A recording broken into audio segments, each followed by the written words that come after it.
اللہ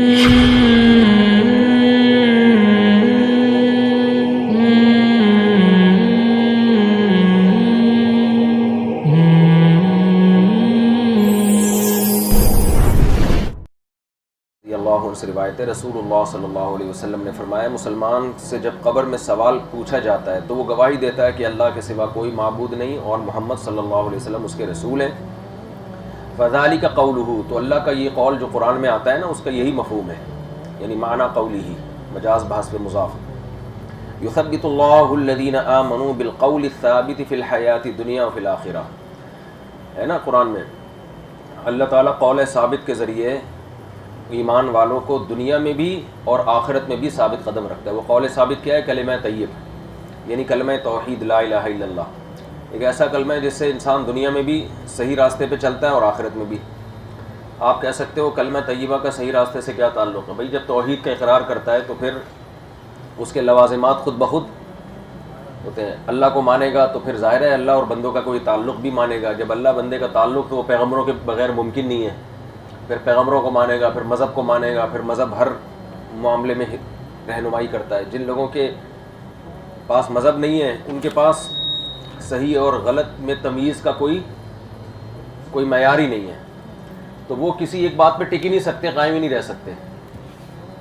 تو یہ ہے، یعنی اس ایک جگہ اللہ اس کو کھڑا کر دیتے ہیں، جما دیتے ہیں استقامت کے ساتھ، تو یہ کلمہ توحید کے بغیر ممکن نہیں ہے۔ اور مشرک بھی وہ بھی الٹتا پلٹتا رہتا ہے، تو یہی کلمہ توحید کے ذریعے مسلمان دنیا میں بھی ایک ٹریک پہ چلتا ہے اور ثابت قدم رہتا ہے۔ ثابت کا مطلب بہت ساری شیطانی قوتیں اور نفسانی خواہشات اس کو دائیں بائیں ورغلاتی ہیں، لیکن وہ اس کی وجہ سے سیدھے راستے پہ چلتا ہے کہ بھئی ایک خدا کو مانتے ہیں تو سب سے پہلے اس کا حکم ہے۔ یہ ایسے دو اور دو چار کی طرح بات ہے نا، بالکل، تو بھئی اپنی رائے کو اللہ کے آگے چھوڑ دینا ہے، اللہ سے زیادہ کون صحیح سمجھ سکتا ہے۔ تو آخرت میں بھی کیا مطلب، قبر میں اور میدان حشر میں بھی، تو قبر میں بھی یہ کلمہ توحید اس کو عذاب سے بچائے گا۔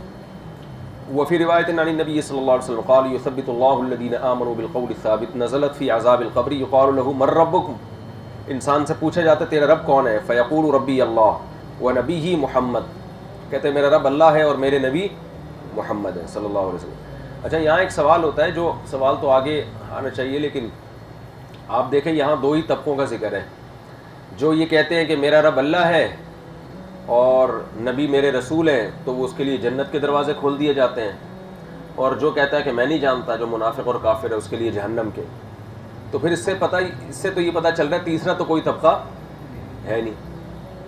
تو بد عمل مسلمان کا کیا ہوگا؟ بھائی بد عمل مسلمان سے جب اللہ کے بارے میں پوچھا جائے گا تو اللہ کو تو اللہ مانتا ہے، نبی کو تو نبی مانتا ہے نا، تو صرف اتنا کہہ دینے سے جنت کی کھڑکیاں کھل جاتی ہیں، تو پھر تو عمل کا کیا فائدہ؟ آگے جتنی حدیثیں آ رہی ہیں نا عذاب قبر کے بارے میں، سب میں یہی ہے کہ دو سوال ہوتے ہیں، اللہ اور رسول۔ مومن ان دونوں کے جواب درست دیتا ہے اور کافر ان دونوں کے جواب غلط دیتا ہے۔ جو درست دیتا ہے ہمیشہ کے لیے پھر عیش میں، اور جو غلط جواب دیتا ہے وہ پھنس جاتا ہے۔ حالانکہ ہم تو مسلمانوں میں جو گناہگار ہیں ان کے بھی عذاب قبر کے قائل ہیں نا۔ اب اگر وہ گناہگار مسلمان یہ کہہ دے کہ مر ربو کا کے جواب میں کہ مجھے کیا پتا، تو اس کا مطلب تو مسلمان ہی نہیں ہے۔ اور اگر وہ کہہ دے ہاں مجھے پتا ہے، اللہ میرا رب ہے، رسول میرے نبی ہیں، اور گناہگار ہو تو اس کو تو گناہوں کی سزا مل نہیں رہی ہے۔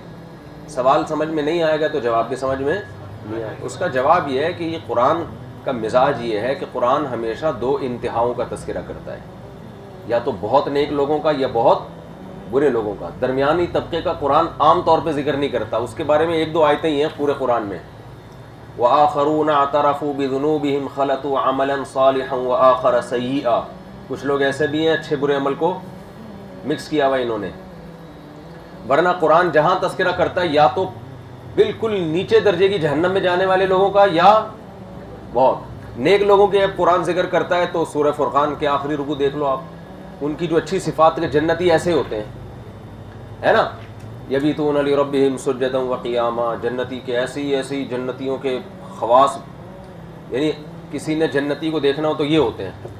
اس میں آپ جب اپنے آپ کو تلاش کرو گے تو آپ کو اپنے علاوہ ہر آدمی اس میں نظر آئے گا کہ اتنے نیک تو ہم ہیں نہیں.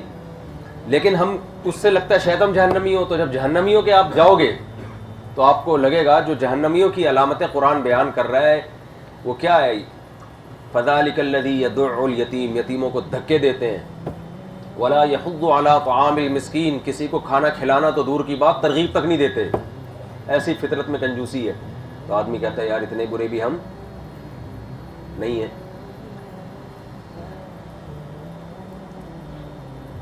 خیریت, یہاں آپ لوگ کس سلسلے میں آئے ہیں؟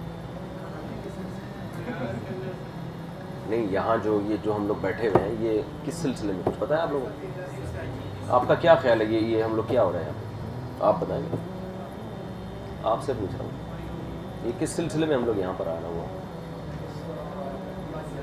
اللہ کی رضا کے لیے آپ بتا سکتے ہیں یہ ہم لوگ کیا ہے؟ حدیثیں سن,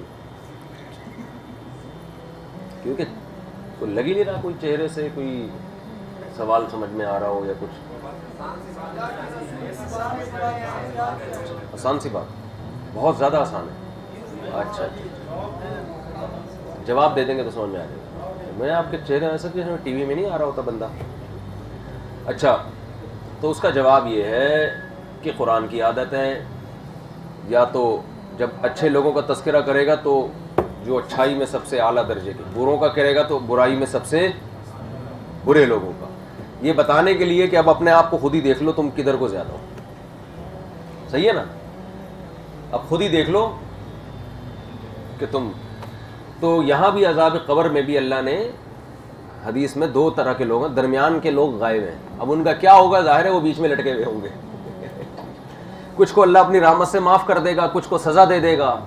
پھر سزا دینے کے بعد پھر ان کے ساتھ وہی احوال شروع ہو جائیں گے جو نیک مومنوں کے ساتھ ہوتے ہیں.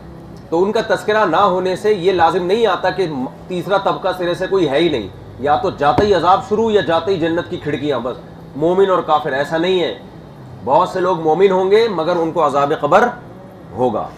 اللہ تعالیٰ ہم سب کو محفوظ رکھے. حالانکہ وہ سوال کے جواب درست دے چکے ہوں گے.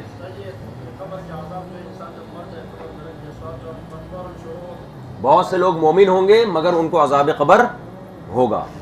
اللہ تعالیٰ ہم سب کو محفوظ رکھے. حالانکہ وہ سوال کے جواب درست دے چکے ہوں گے.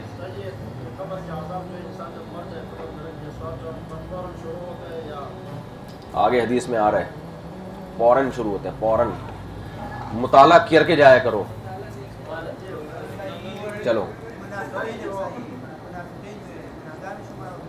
ہے